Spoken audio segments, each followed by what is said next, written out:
এখন বাংলাদেশটা চলছে গত দুদিন ধরে কোনো সরকার ছাড়া, যার ফলে নৈরাজ্যের কোনো শেষ নাই। এখানে ভাঙচুর থেকে শুরু করে ভাঙচুরের মধ্যে কোনো কিছুই বাদ যাচ্ছে না। এই যে অবস্থাটা, এই সরকারের একটা বড় চ্যালেঞ্জ হবে এখন আইন শৃঙ্খলাকে ফিরিয়ে নিয়ে আসা এবং সরকারের বিভিন্ন অঙ্গ প্রতিষ্ঠানগুলোকে সক্রিয় করে এবং নাগরিক সমাজ যারা এই মুভমেন্ট করেছেন, ছাত্র সমাজ এবং অন্যান্য নাগরিক সমাজ, তাদেরকে অর্গানাইজ করে তাদেরকে কিন্তু মাঠে রাখা যাতে করে এগুলো না হয়। কারণ এখন পুলিশ টোটালি বিপর্যস্ত। পুলিশের সেই সক্ষমতা নষ্ট হয়ে গেছে। পুলিশ এসে মাঠে দাঁড়াবে সে অবস্থা নেই। কিন্তু দেশটাকে তো এরকম অরক্ষিত আইন শৃঙ্খলাবিহীন একটা নৈরাজ্যের মধ্যে ঠেলে দেওয়া যায় না। তো তাদের প্রথম চ্যালেঞ্জ যেটা হচ্ছে এই আইন শৃঙ্খলা রেস্টোর করা, আইন শৃঙ্খলাটাকে এটা সঠিক জায়গায় আনা। ইভেন ট্রাফিক কন্ট্রোল করছে ছাত্ররা, তাহলে ট্রাফিক কন্ট্রোল কে করবে? কারণ ট্রাফিক পুলিশ তো নাই। তো এইটা একটা বড় চ্যালেঞ্জ। এই চ্যালেঞ্জটা প্রথম ধাক্কায় যদি এটাকে রেস্টোর করা যায়, তাহলে অন্যান্য বিষয়গুলো গ্রাজুয়ালি আসবে। আহ, ধরুন, বি- বিভিন্ন রাজনৈতিক দল থেকে দাবি আসছে তাদের নেতা কর্মী যেগুলোকে বিনা বিনা বিনা ওয়ারেন্টে ওয়ারেন্ট দিয়েছে, ওয়ারেন্ট নাই কিন্তু অভিযোগ কি আছে সেটাও জানা না, মামলা দিয়ে অ্যারেস্ট করা হয়েছে।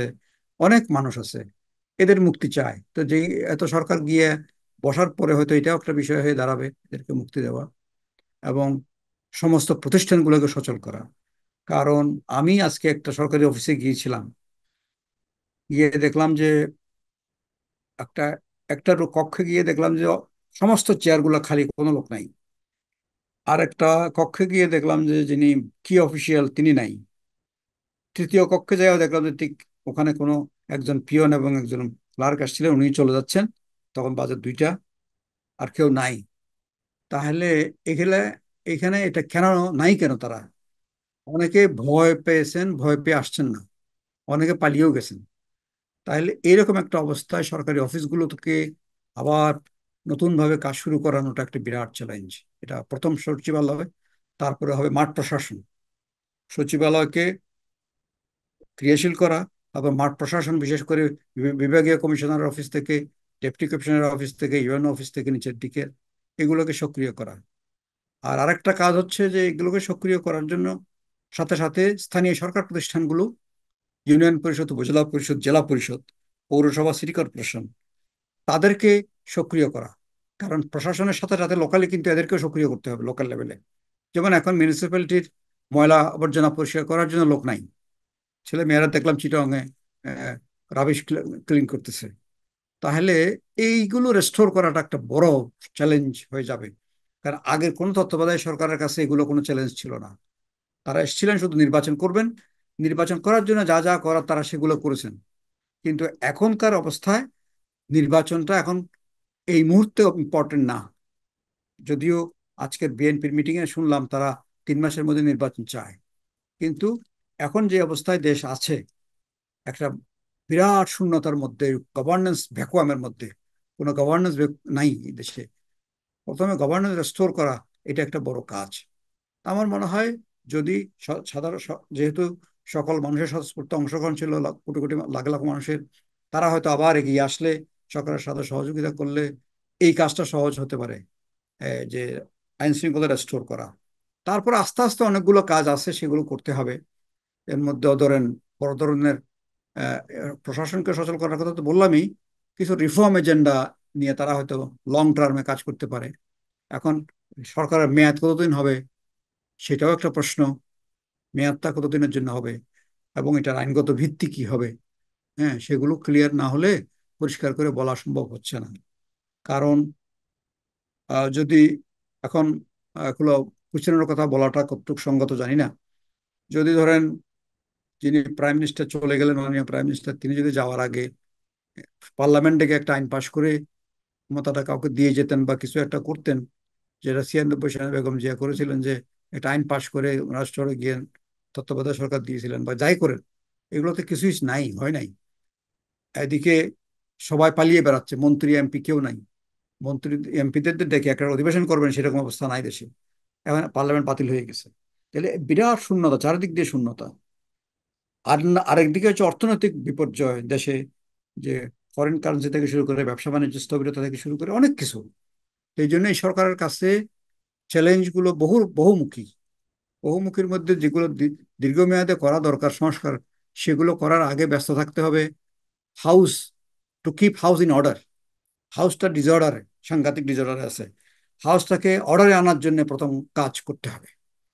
আশা করি এই কাজগুলো এখন তত্ত্বাবধায়ক সরকার বলুন আর অন্তর্বর্তীকালীন সরকার বলুন, একটা সরকার তো থাকতে হবে দেশে। তো এটা হয়তো আগামীকালকে যদি প্রফেসর ইউনূস সাহেব আসার পরে এই সরকারটা যদি পূর্ণাঙ্গভাবে সরকার শপথ নিয়ে সবার কাজ শুরু করে, তাহলে আমরা দেখবো যে তারা কিভাবে আগাচ্ছে।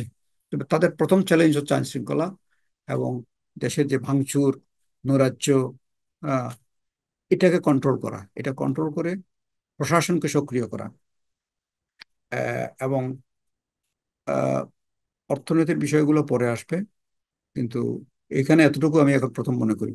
কোনো প্রশ্ন থাকলে বলেন।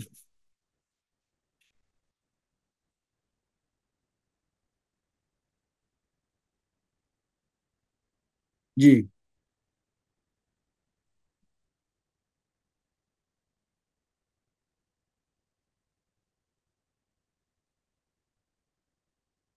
হুম, জি।